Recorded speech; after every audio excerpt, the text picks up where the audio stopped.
Grande BH em pauta. Os problemas da sua região em debate na Band News FM. A promotora de justiça aqui de Belo Horizonte, ela fala sobre as ações de proteção elaboradas pela promotoria para reduzir o número de abusos sexuais. Nosso assunto aí durante essa semana no Grande BH em pauta. A gente confere agora a reportagem de Washington Luiz. Eu converso agora com a promotora de justiça da infância e juventude de Belo Horizonte, Maria de Lourdes Rodrigues Santa Gema. Tudo bem, Maria de Lourdes? Tudo bem. Maria de Lourdes, o que a gente pode dizer hoje em relação às ações de proteção que a promotoria tem feito? Tem dado resultado? O que vocês têm observado? Bem, eu não posso deixar de reconhecer, né, que o Brasil vem avançando. Evidentemente que nós ainda temos assim muitos desafios pela frente. O primeiro deles é a conscientização de toda a sociedade brasileira, que não é só uma obrigação de governo, mas de todos nós de estar protegendo as nossas crianças, mas também de lutar para que políticas públicas sejam implementadas. Qual que é a dica para os pais ou para quem tem as crianças como adoção para evitar esse tipo de exploração? E se existe uma campanha em torno disso? Que nossas crianças têm direito, né, a ter uma sexualidade sadia, cada um de exercer dentro da sua idade compatível. Com relação à família, é que sempre procurar, né, os pais, verificar com quem seus filhos estão andando, o acesso que eles estão tendo na internet e nunca deixar de acreditar naquilo que a criança está falando. A gente sabe que a criança ou adolescente que tem a sua sexualidade violada nesse caso, ele sofre algumas demandas psicológicas. Existe alguma ação da Promotoria de Justiça no sentido de orientação para quem sofre esse tipo de abuso? Hoje nós temos 4 hospitais em Belo Horizonte, que é o de Lomberes, o Júlia Kubitschek, o Alberto de Valadares, o Hospital das Clínicas, onde além do médico tem uma equipe de psicólogos e assistentes sociais que vão estar prestando esse atendimento à vítima.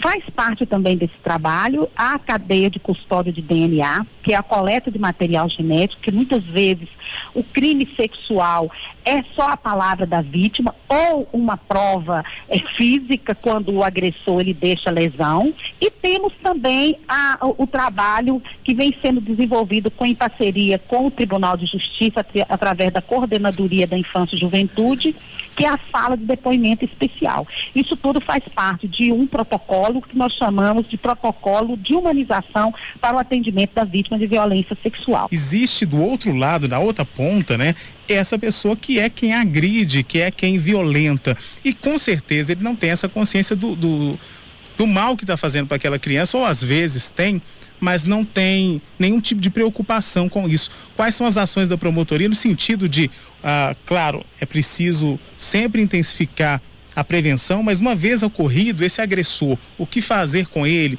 o que fazer para acabar com isso de vez, para dificultar as ações dele? Tem alguma coisa nesse sentido? A vítima, ela vai estar sendo preparada para passar por um processo criminal, para passar pela delegacia de polícia, a coleta do material genético, que vai ser uma grande prova para que o juiz possa também ter condições de proferir um julgamento mais justo, mais real. Eu conversei com a promotora de justiça da infância e juventude de Belo Horizonte, Maria de Lourdes Rodrigues Santa Gema. Muito obrigado por suas informações, viu? Obrigada também. São 10h10 agora, dando sequência à discussão sobre o tema dessa semana, o abuso e a exploração sexual contra crianças e adolescentes. Falamos sobre as políticas públicas de atenção a esse público e para isso vamos conversar neste momento com a presidente do Conselho Municipal dos Direitos da Criança e do Adolescente de Belo Horizonte, Regina Helena Cunha Mendes. Bom dia, Regina. Bom dia. Regina, vou começar com uma pergunta que está iniciando todas as nossas discussões desde o início da semana. Aumentaram os casos de violência contra a criança e o adolescente ou aumentou o número de denúncias na sua visão? Olha, se a gente avaliar o que acontecia algum tempo atrás, as pessoas tinham vergonha, as pessoas tinham medo, as pessoas se sentiam diferentes vivendo uma situação dessa, uma família. Então, eles não denunciavam. Na medida que a questão teve visibilidade, e a gente trabalhou muito nisso, na mobilização, né, da sociedade para que denuncie. Aumentaram, sim, o número de denúncias. As pessoas, elas têm mais consciência hoje, na minha avaliação. Sim, e como é que entra o Conselho Municipal dos Direitos da Criança e do Adolescente de Belo Horizonte nessa questão? Como é que entra o Conselho nessa guerra, né? Só para complementar, Antonelli, lembrando que para atuar, né, para o Conselho atuar de maneira consistente, ele precisa conhecer a realidade da infância e da adolescência aqui no município, né? Como isso é feito? Olha, nós temos um diagnóstico que hoje está bastante defasado. Está em processo um diagnóstico da infância e adolescência de Belo Horizonte. Ele está sendo elaborado, ele está sendo feito, vão ter dados secundários e pesquisas de campo também, né? Inclusive ontem o Conselho discutia parte desse diagnóstico com a equipe que é responsável, né? Que ganhou a licitação para fazer. Então, mas tem outras informações também. Os conselhos tutelares são a porta de entrada das denúncias hoje, né? Então, nós temos as informações dos conselhos tutelares das diversas regiões. A propósito, né, nós estamos em pleno processo de inscrição de candidatos a conselheiros tutelares de Belo Horizonte. Bom, para quem quer ser um conselheiro tutelar, qual o perfil dessa pessoa? Tem que ter idoneidade moral, tem que ter mais de 21 anos, tem que morar em Belo Horizonte há pelo menos 2 anos e tem que comprovar residência na região que ele está candidatando, além de uma experiência de 240 dias na área da infância e adolescência. O salário é R$ 3.012, né? E as inscrições para o processo, né, tem a fase de habilitação, em que ele vai fazer provas, e a fase do processo eleitoral, né, que eles vão ser eleitos pela comunidade. As inscrições estão abertas nas 9 regiões administrativas de Belo Horizonte, regionais administrativas, até 31 de maio. Então é bom que as pessoas conheçam qual a documentação, porque tem que apresentar uma série de documentações. Então, oportunamente, eu divulgo isso aqui, porque eles são extremamente importantes na defesa do direito, né, da criança e do adolescente.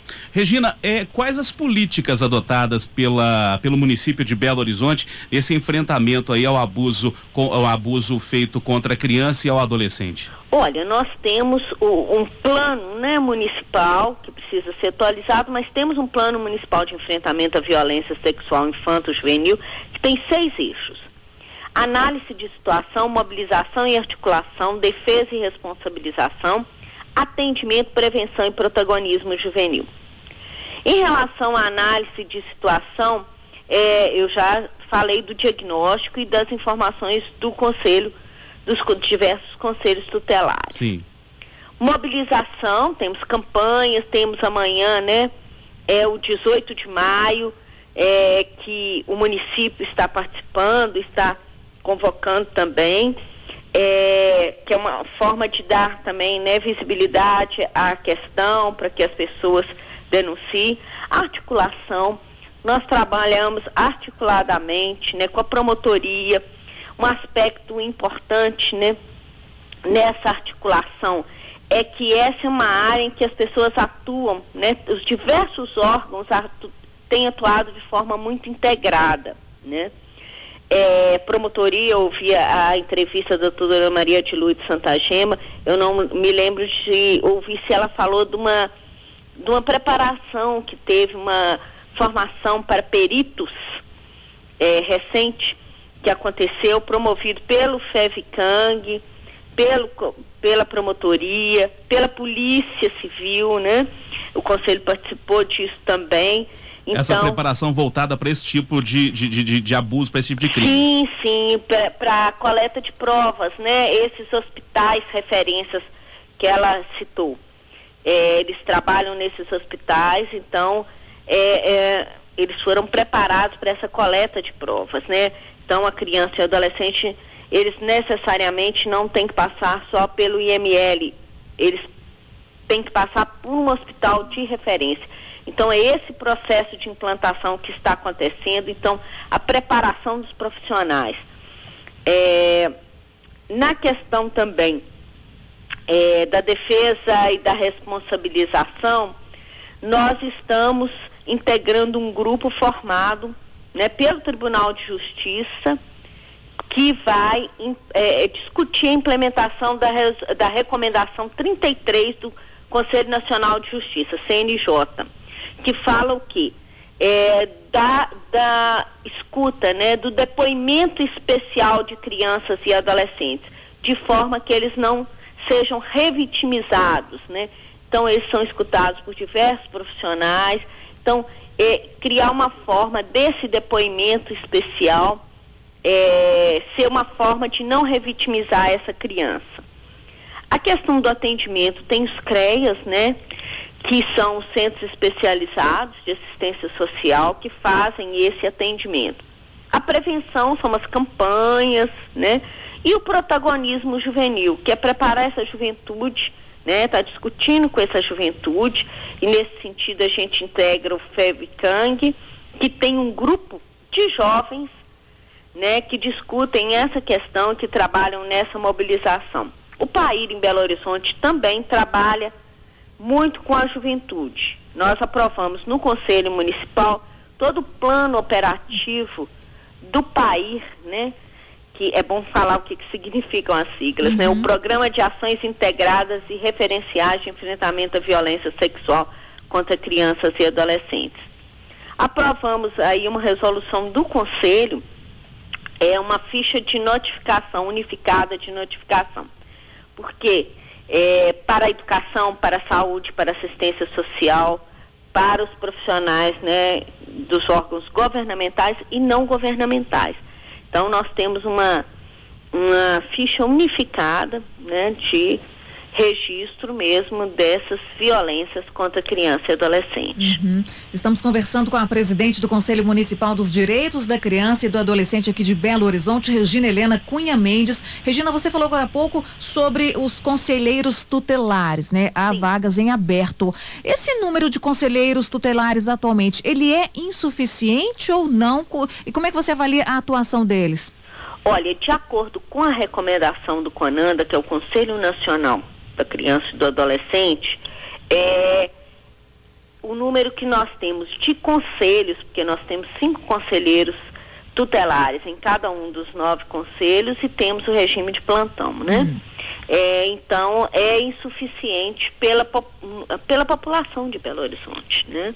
Qual seria o número ideal de profissionais? O ideal é a cada 200 mil habitantes, um conselheiro. Um conselho. E Belo Horizonte atualmente possui? 2 milhões e... Tá, mas quantos alguma conselheiros? Coisa de habitantes, né? Então, o número seria bem maior. Tá certo, então. 400. Conversamos com a presidente do Conselho Municipal dos Direitos da Criança e do Adolescente de Belo Horizonte, Regina Helena Cunha Mendes, sobre as políticas aí adotadas, políticas públicas de atenção a esse público vítima de exploração, crianças e adolescentes. Regina, muito obrigado pela entrevista, muito obrigado pelos esclarecimentos e uma ótima quinta-feira para você. Nós é que agradecemos. Um bom dia para